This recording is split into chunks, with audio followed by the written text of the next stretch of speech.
చామదుంపల పులుసు చేసే విధంగా చేయాలి కానీ అసలు తినని వాళ్ళంటూ ఉండరండి. అంత టేస్టీగా ఉంటుంది, హెల్త్కి కూడా చాలా మంచిది.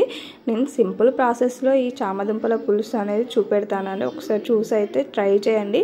వేడి వేడి అన్నంలో ఈ వేడి వేడి పులుసు వేసుకొని నెయ్యి కానీ నూనె కానీ వేసుకొని తింటే మాత్రం ఇంకా అదిరిపోతుంది, అంత టేస్టీగా ఉంటుంది.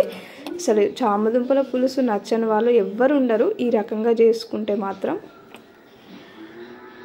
హాయ్ ఎవ్రీవన్, నేనైతే ఒక 1/2 కిలో చామదుంపలు అయితే తీసుకొని మంచిగా వాష్ చేసేసుకొని అయితే ఒక గిన్నెలో వేసుకొని అయితే మంచిగా మెత్తగా అయ్యే వరకు ఉడకబెట్టేసుకొని సన్నంగా కట్ చేసి పెట్టేసుకున్నానండి. ఎందుకంటే కాయలు అనేది పెద్దగా ఉన్నాయి దుంపలు, అందుకోసమే. తర్వాత కడాయి పెట్టేసుకొని పులుసు కూరలకైతే ఇలాంటి కడాయిలు అయితే చాలా బాగుంటాయండి, గంజులు మంచిగా ఉంటాయి.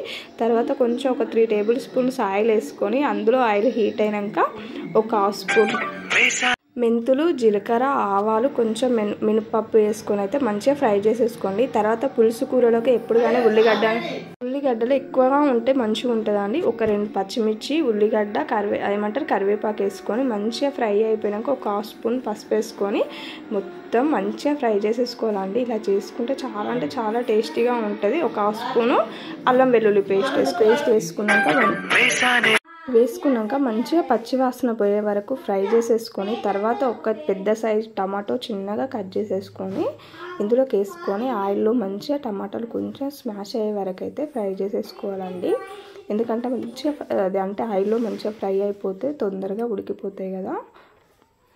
మూత పెట్టేసుకొని ఒక 2 మినిట్స్ ఉంచేసుకుంటే సరిపోతుందండి. మంచిగా టమాటాలు అనేది కొంచెం స్మాష్ అయిపోతాయి, ఎందుకంటే మంచిగా పండువన్న టమాటో వేసేసాను కాబట్టి. ఇప్పుడు మొత్తం ఆయిల్లో ఫ్రై అయిపోయాక మనకు తగ్గట్టుగా కారం వేసేసుకోండి, ఎందుకంటే పులుపు కాబట్టి కొంచెం కారం ఎక్కువనే పడుతుంది. నేనైతే ఒక 2 టేబుల్ స్పూన్స్ కారం వేసేసుకున్నాను. దానికి సరిపడా సాల్ట్, అలాగే ధనియాల కూడా అవసరం ఏది లేదండి. గరం మసాలా ఉంటుంది కదా, జస్ట్ గరం మసాలా వేసేసుకుంటే సరిపోతుంది. ఇవన్నీ వేసేసుకొని మనం కలిపేసుకోవాలి. చూడడానికి ఎంత కలర్ఫుల్గా కనిపిస్తుందో కదా. మొత్తం ఆయిల్ పైకి వచ్చే రకనైతే మనమైతే ఫ్రై చేసేసుకోవాలి. తర్వాత మనం ఉడకబెట్టేసుకొని కడిగేసుకొని పెట్టేసుకున్న చామదుంపలను కూడా వేసేసుకొని అయితే ఫ్రై చేసేసుకొని సిమ్లోనే ఒక 2 మినిట్స్ ఉంచేసుకొని అయితే ఈ చామదుంపలను కూడా అదే ఆయిల్లో మంచిగా ఫ్రై అయ్యే వరకు అయితే ఒక 2 నుండి 3 మినిట్స్ వరకు అయితే ఉంచేసుకోవాలండి. అట్లా ఉంచేసుకుంటే ఆయిల్లో ఈ చామదుంపలు ఫ్రై అయిపోయి టేస్ట్ అనేది బాగుంటుంది. ఇలా చేసి పెట్టేసుకోండి, ఫ్రిడ్జ్లో పెట్టేసుకుంటే ఒక 2 డేస్ అయినా మనం తినొచ్చు. ఆయిల్లో ఫ్రై అయిపోయినాక మనం చింతపండు నానబెట్టేసుకొని రసం తీసేసుకున్నాం కదా, ఆ రసమును ఈ చామదుంపలలో అయితే వేసేసుకొని అయితే మొత్తం ఒకసారి కలిపేసుకోండి. అసలు ఇవన్నీ వేసేసినాక అసలు మనం ఇట్లా ఉడకక ముందే స్మెల్ అనేది అట్లా వచ్చేస్తుంది. ఇట్లా కలిపేసుకున్నాకనైతే తర్వాత అయితే కొంచెము నువ్వుల పొడి అయినా పల్లీల పొడి అయినా ఏది ఉన్నా వేసుకోండి. ఇలా వేసుకుంటే టేస్ట్ ఉంటుంది, పులుసు కూడా చిక్కదనంగా ఉంటుంది, చాలా బాగుంటుంది. నా దగ్గర నువ్వుల పొడి ఉంది కాబట్టి నేను నువ్వుల పొడి వేసేసుకున్నాను. ఇవన్నీ వేసేసుకొని కలిపేసుకొని ఒక 2 మినిట్స్ ఉంచేసుకుంటే మనకైతే మంచిగా మసిలిపోతుందండి.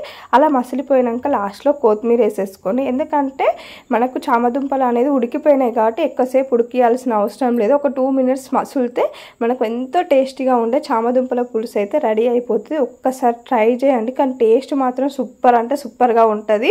మనకి దీనికి మించింది ఏది ఉండదు. ఈ రకంగా చేసేసుకొని అయితే ఒక్కసారి తినేయండి. మా ఇంట్లో అయితే చాలా ఇష్టము ఈ పులుసు అనేది, చాలా బాగా తినేస్తారు. దీనికి మాత్రం చప్పటి పప్పు వేసేసుకొని అయితే కాంబినేషన్లో కలుపుకొని అయితే తినేస్తారు. చూడడానికి ఎంత బాగుందో, తింటే కూడా అదే ఒక అమృతం లాగానే ఉంది అండి.